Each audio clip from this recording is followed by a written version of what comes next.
Welcome to the State of Ohio. I'm Andy Chow, sitting in for Karen Kassler.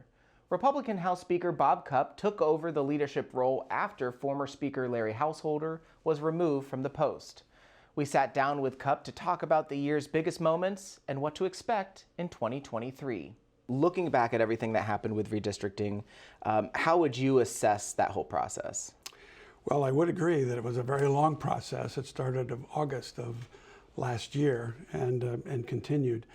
It was, I think maybe in a word, excruciating and disappointing as it all turned out. I never expected that there would be so much controversy about it.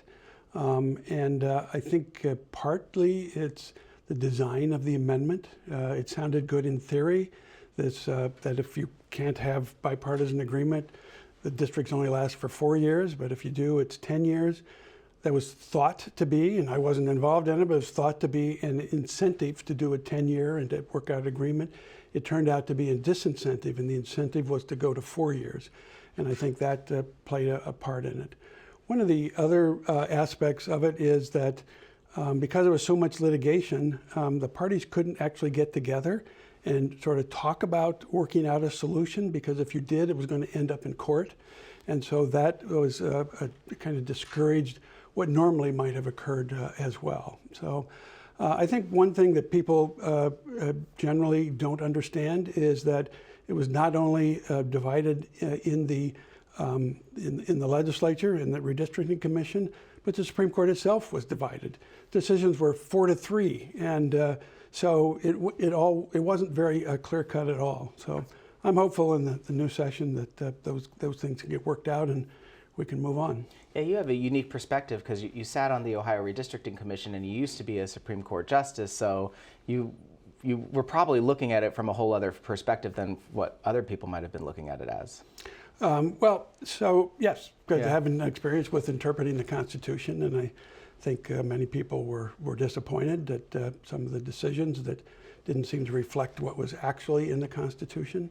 So, but that will all play out. It was a new provision, never been used before, so we always have some issue with interpretation in the beginning, and so maybe that is clarified. But one thing is clear: I think it needs to get settled, so people know where the districts are going to be for the 2024 election well ahead.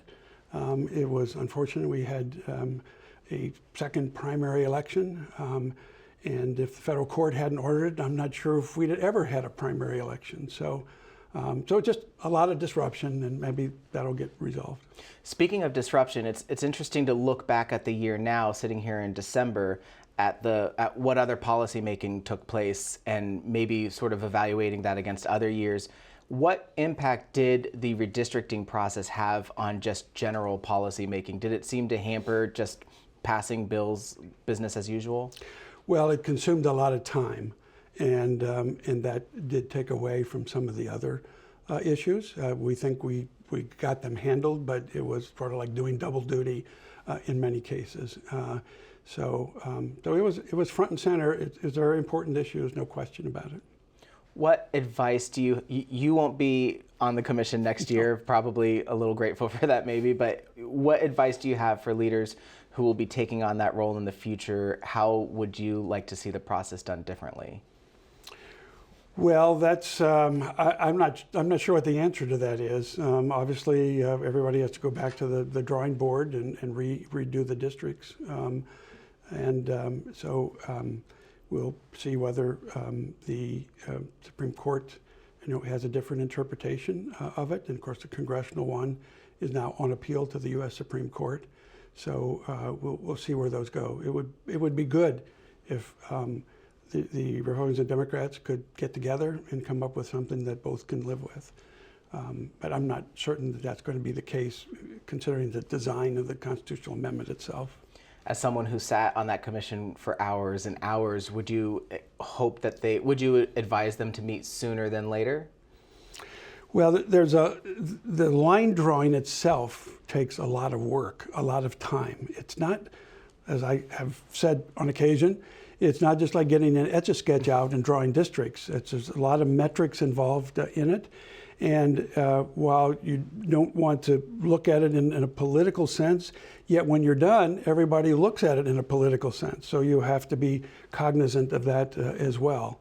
And then again, the line is a little blurry or conflicted, perhaps, based upon what some read the Constitution Amendment to say and what the court, a majority of the court, a majority of a divided court, has said it means. So those things we're going to have to get reconciled. So switching gears here a little bit, when you took over as Speaker, you took over for former Speaker Larry Householder. How would you describe the state of the House Republican caucus when you took over compared to what it's like now? Well, I think what I try to do is to restore the traditional way of doing things that has worked, for decades and decades. Create some predictability, some reliability, some consistency in what we do. I like to empower our members and our committee chairs to really look at the legislation and apply their own judgment to it. I did not think it was appropriate, and I didn't try to control every aspect of what goes on. We have members here, from all over the state, some of them with a great deal of experience, very talented people, and they need to apply their judgment and their experience as they draft the legislation. So one of the things we did was try to, empower members to provide their full potential in developing legislation. I think the other thing is that we tried to do everything above board and make sure that what we did was ethical, and I think we succeeded in doing that. And so I think as a result, we've strengthened our House Republican caucus. I think sometimes people compare the House to the Senate, and they're very different bodies, having served in both. The Senate, of course, is only 1/3 the size of the House, so the Ohio House is about the size, minus one member, the size of the U.S. Senate.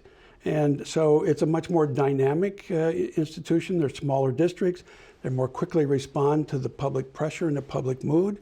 The Senate has bigger districts. They have 4-year terms, and so they tend to be more deliberate and deliberative when they act.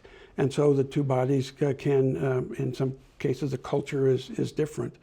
But I think we've worked well with the Senate, and hopefully have set a standard that will continue to be followed. You mentioned giving members a certain level of control and being able to make their own decisions on things. And at some points, it almost seemed like there was disagreement that sort of spilled out into the floor. An example of that was the bill to ban transgender athletes from girls' sports. It didn't make it out of committee didn't make it to the floor as its own, but it was added as an amendment on the floor, and that seemed to happen every once in a while. Does that speak to disagreement within the caucus and not seeing eye to eye with each other, or is it just part of the process to letting members allowed to make their own moves on the House floor? Well, often you need a little time to vet these ideas, and sometimes they get vetted, but they don't make it to the floor, and so that's when members feel that there's a majority support in the caucus, and not only in the caucus, but majority support in the House, because they don't make it into a bill unless there is, and so that's when they will offer an amendment. And certainly there's differing points of view on these things. We have 99 districts for the House all over the state of Ohio, urban areas, rural areas, suburban areas, Appalachian areas. So they're all different, and people come to represent their constituents, and they're going to have differing ideas. And the House is a dynamic place, and these ideas compete with each other. And so sometimes they end up as an amendment, sometimes they're part of a bill. That is the legislative process. This is representative democracy in action. Is that just something that to be expected, especially with a supermajority, so many members in one caucus? It lends itself to that, but I think you'll see examples of that no matter what the division of the partisanship in the House is. So the issue of abortion came back to Ohio again after the U.S. Supreme Court overturned Roe v. Wade. What were some of the things that you wanted to see happen when it comes to abortion policy in Ohio following that summer decision? Well, it's clear that the U.S. Supreme Court said this is a state issue. It's not a federal issue. Since 1973, almost two whole generations, the state has not really had authority and responsibility over it. And so now we do, and it's been relatively a very short time. And so I think a lot of people are trying to sorting this out in terms of what is the appropriate policy on abortion. And I think the statute that we have, so-called heartbeat statute, is actually a lot clearer than many opponents are saying it is. A lot of decision-making rests with physicians on this issue. And perhaps it can be clarified, but I'm also advised that it's actually in the regular medical practice that these things are understood. So the question is, where do you go from here? And I'm not sure where that goes, because I think the consensus is still forming on it. Obviously, in the legislature, there's I think a majority that would ban abortion, except for the life of the mother and the serious physical injury to the mother.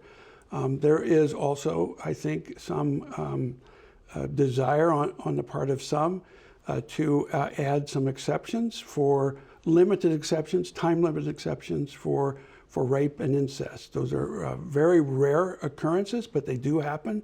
So I have picked this up from members and also from the general public. So again, it's of course the statute is on hold in the state courts at the moment, and so I think the consensus is still developing on what is the appropriate calibration of this. Two states, Indiana and West Virginia, have passed bills banning abortion since the Dobbs decision, and they have all included very time-limited and short-term exceptions for rape or incest. So that may be the way forward. It may not be the way forward. It'll be the next General Assembly that decides that. And of course, there's also citizens' initiative to weigh in on the issue as well. Cupp is term limited and won't be returning to the General Assembly next year, but Allison Russo will be coming back as the leader of the Ohio House Democratic Caucus. Russo also joined us to talk about the highs and lows of 2022. Well, I think first keep in mind that we will be starting a General Assembly that was elected on unconstitutional maps. But, I think what we learned the last time is the process needs to be open to the public. It shouldn't be behind closed doors. It should have plenty of opportunity for that transparency to the public. And I also think, there has to be communication between the members of the commission. And that was challenging at times. But we will hopefully get started on that pretty quickly, because, the unfortunate piece to all of this was that voters were confused and didn't know who was going to be running in what districts. Candidates didn't know, if they should file in certain districts. So I do hope that we start this process earlier, that we make the process transparent to the public, and then at the end of the day that we follow the will of the voters. Yeah, and at the end there, we were pushing up against the primary. Of course, the primary for the state legislative races had to be delayed because of it. What needs to happen? Do we need to start right away? Do you think that everybody can come to the table sooner, or is there a sense of urgency here? Well, I have a sense of urgency. If it were up to me, we would already have this done. As a reminder, we are still under a court order to submit these maps, and the majority of the commission, the Republican members, have chosen to ignore that. So the sooner the better, as far as I'm concerned. Of course, we'll be very busy at the beginning of the next General Assembly working through the budgets. But that shouldn't be an excuse. Just because we delayed the work doesn't mean that we should continue to delay it even further.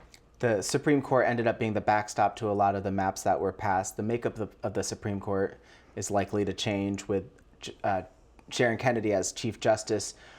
Where do you think that lies? Does that change your approach to any of the process, knowing that the Supreme Court might not fall in your favor next time around? Well, I mean, when you ask, does it change, my process, or do I think that the process or prospects of getting to fair maps are high under what will be the new Supreme Court? No, I think they showed very clearly in their decisions that, they will fall in line with the partisan interest. And I think that should be hugely concerning to all Ohioans. That's not the role of our judicial branch.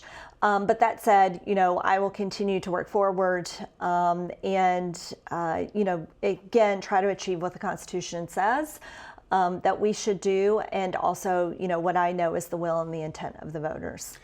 Because the makeup of the Supreme Court's changing, because the leadership within the redistricting commission won't really be changing too much, or I'm guessing the approach to it from the Republican leadership won't change too much.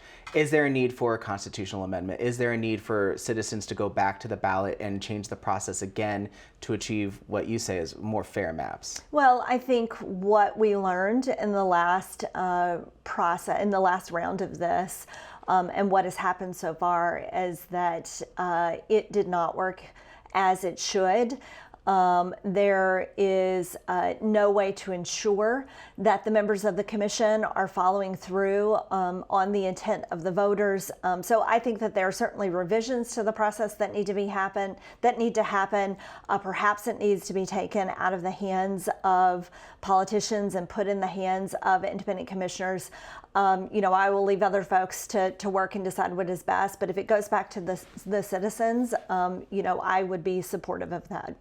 Let's changing topics to reproductive rights and abortion. Of course, after the U.S. Supreme Court overruled Roe v. Wade, Ohio's 6-week ban on abortion went into effect. It's now on hold.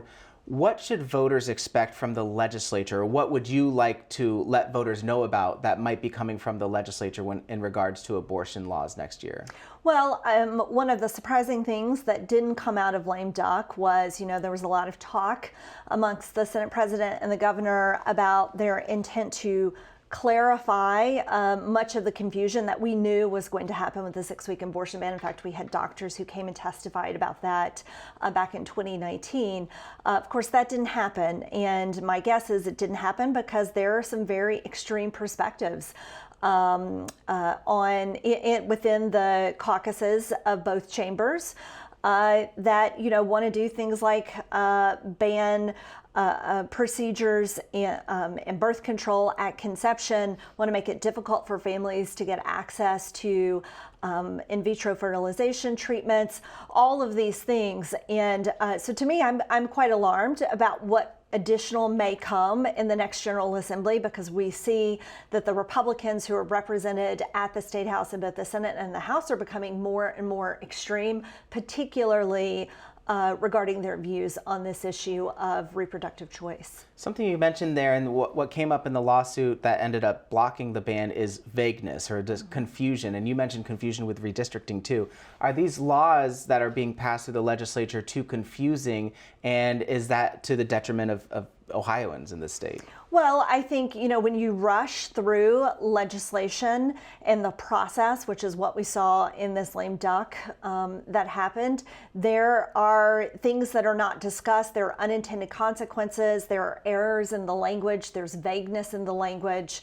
Or if you are going through the legislative process and you are only listening to one side of the debate, for example, in the 6-week abortion ban, a lot of that language came from the anti-abortion movement. It was not actually coming from the clinician community, the hospital community, those folks who actually have medical knowledge and expertise. Those things were all pointed out during the debate of the bill. I sat on the committees for all of those. They were pointed out during the debate on the bill. There were recommendations to change, to clarify. None of that was considered. And, that is a problem. And that goes back to me, what happens and is the consequence of gerrymandering is that you end up with representatives on very extreme sides of the partisan ideology, and you get very few people who are in the middle and really willing to work towards compromise and work to actually solve the issues of the people, or who will stand up and say, we're not going to take on these very controversial issues because they don't fit with where the majority of Ohioans actually are on an issue. See, that's very interesting. And so staying on the topic of, are Republicans listening to the Democrats when it comes to certain issues, and are they listening to the witnesses who come in during the committee process? Representative Bill Seitz on the floor, when he was talking about the election bill that just passed in lame duck, said he accused Democrats of not coming to the table or trying to give input on the issue. Is that the case, or are Democrats simply not being listened to? Well, there are lots of things that my colleagues say on the floor that probably are not the full truth. I can guarantee you that Democrats were giving a lot of input, particularly in the elections bill. We were hearing from our elections officials, hearing from our constituents. Listen, the reality is there was very clear intent. They wanted to pass anti-voter legislation. Maybe they threw in a couple of things that were less bad at the end, but then at the end of the day, we absolutely both within committee, on the floor, but also behind the scenes, constantly communicating, trying to get changes into legislation and have those discussions. So that is not an accurate description. So that elections bill, it makes a lot of changes to the way people can vote in Ohio.